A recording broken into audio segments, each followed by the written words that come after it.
the team showed great character and hanging in there, and then coming back and pretty much offensively, defensively, and special teams, pretty much doing a good job getting the job done. And again, all three phases had a part in that win. So a good win, good first conference game with a game that we had to have, in my opinion, against a team that was 2-0 in our division already. So a good win by the players, and getting ready for another one this week with Southern Miss.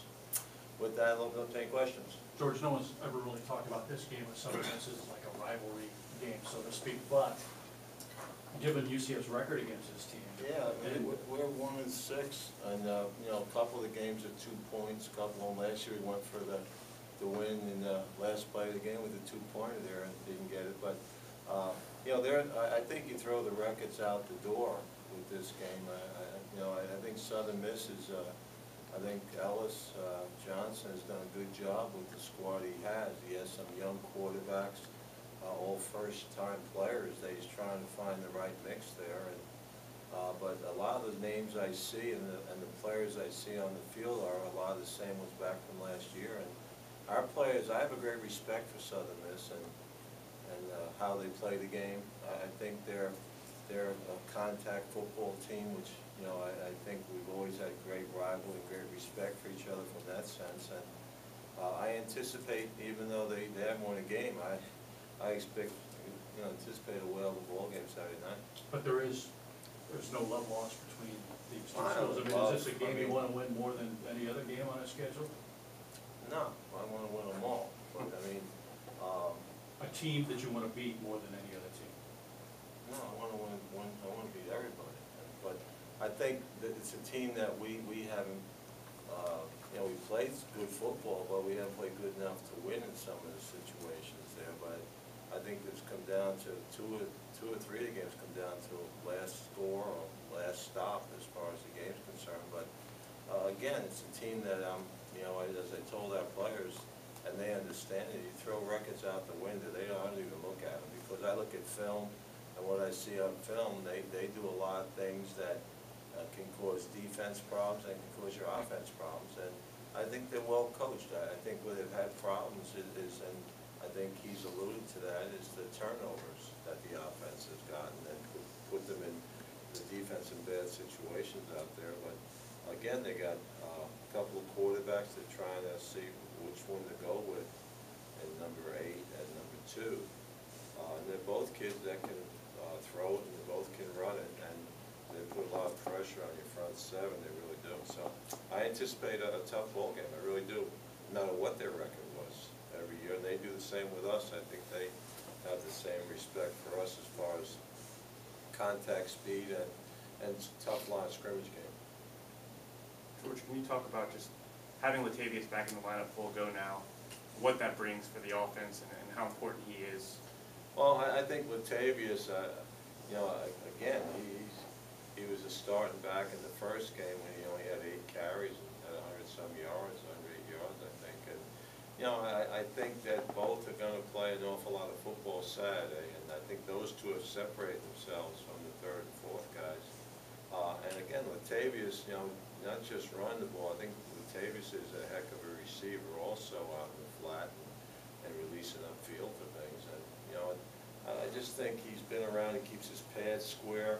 A lot of the stuff with him is north and south, and a lot of the stuff that runs with Storm is outside, then making someone miss. Where, you know, I think Storm needs to get more north and south, and every run can't be a 60-yard run. Take what the defense gives you.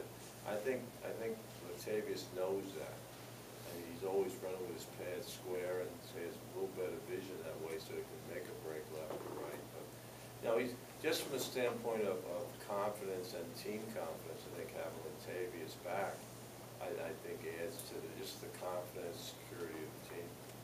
I think you found that rotation that you need on the defensive line, and then moving Troy inside and playing Deion Green and Thomas Downs a little bit more. Well, we're rolling about 7 guys now. We had to get more quickness up front. You know, I wish we would have made that change a little bit earlier. You know, in the season, I think we would have been able to control the kid from Ohio State quarterback a little better. But think we got more speed on the field, and especially when you head into our conference where they either throw it or run it as far as the quarterbacks, and they all have good enough leg speed and track speed to make you hurt if you don't have enough juice to catch them and make some tackles and keep them corralled. And that's my concern with Southern Miss. They got guys that can, if the throw's not there, they can hurt you, and if you don't aren't disciplined in your pass rush lines. You talked about maybe having more sacks there if they don't get outside, like you're saying. The push inside has been phenomenal. It really has been. We should have had 3 or 4 more sacks last game if guys maintained their discipline. I always call the outside cage. The cage is a pass term that keep the quarterback inside you. We lost our cage 3 or 4 times, and there was enough pressure on the quarterback, but we allowed to roll out, and he should have been rolled right into a cage support guy. So we've been working hard on maintaining our lane distance. George, I'm sorry. Go ahead. You have a lot of key contributors from the Central Florida area. I know that's a part of the aggressive recruiting you've done over the last couple of years.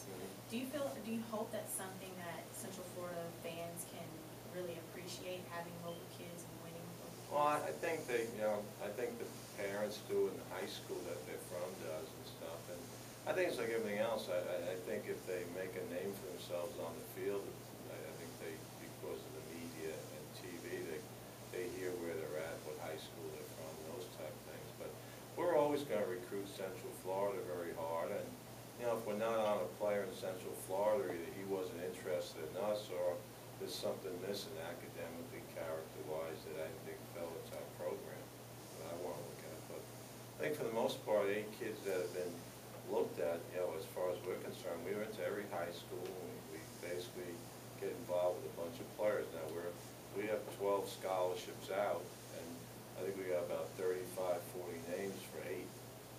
So it's the right guys you want to pick with 8, especially when we're limited with restrictions that we have, sanctions that we have now.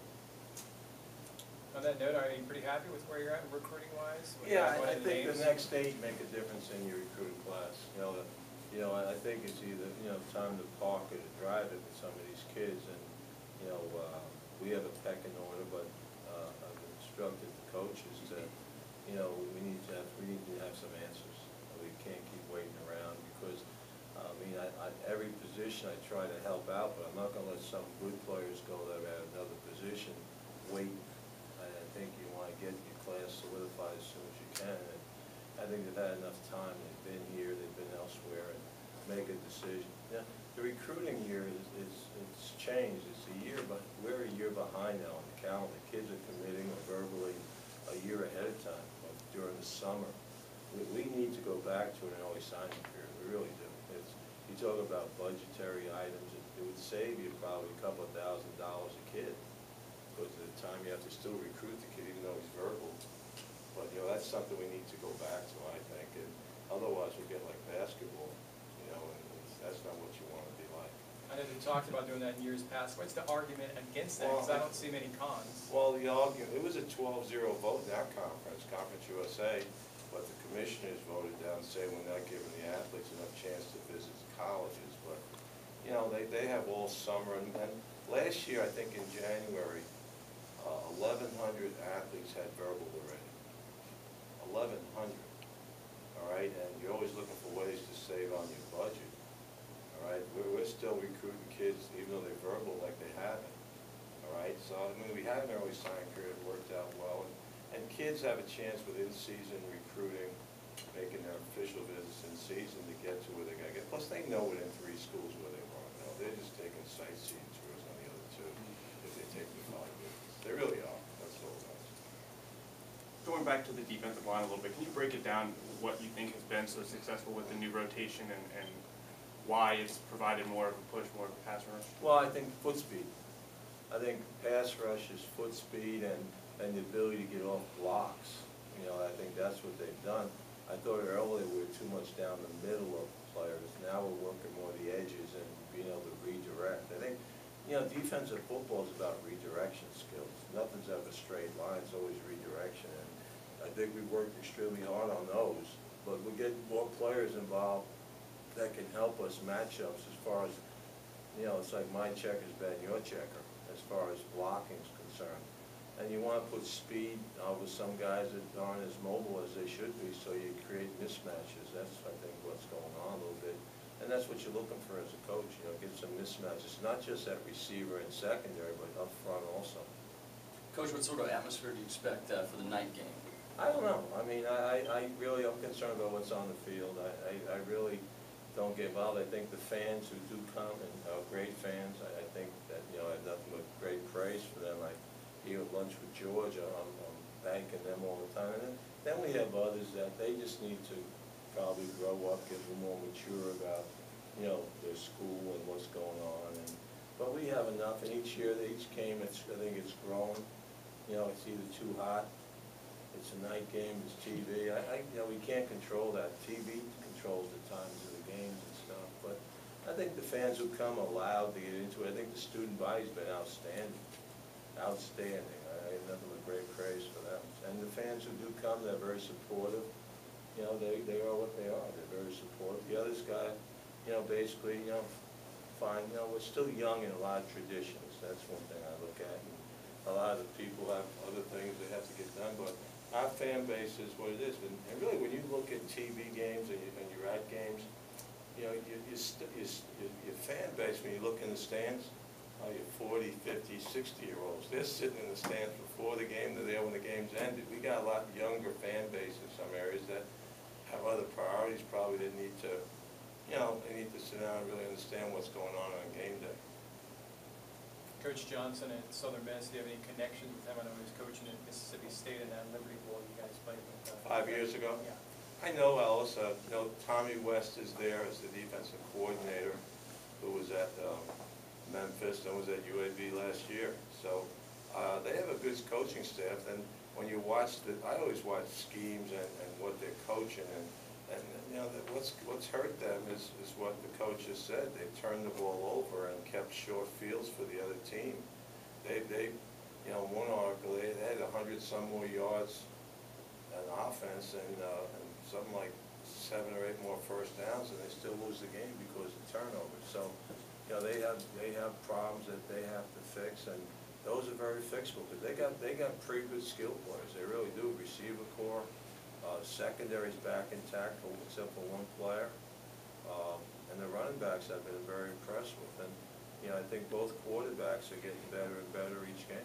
When a team's -7 in turnover ratio, a lot more practicing rips and stuff like that in No, practice. we don't change. We practice that all the time, and you know, we got to cause more of that ourselves. And for more, we got to make sure we take care of the ball and ball security. I think we're leading the conference in that area as far as you know, that ratio there. So I think coaches have worked extremely hard on it. We just got to continue doing it each game and keep reminding the kids about ball security and takeaways. I always call offense turnovers and defense takeaways. All right, so they're not both turnovers to me. One's a takeaway, the other's a turnover. So I separate offense and defense that way.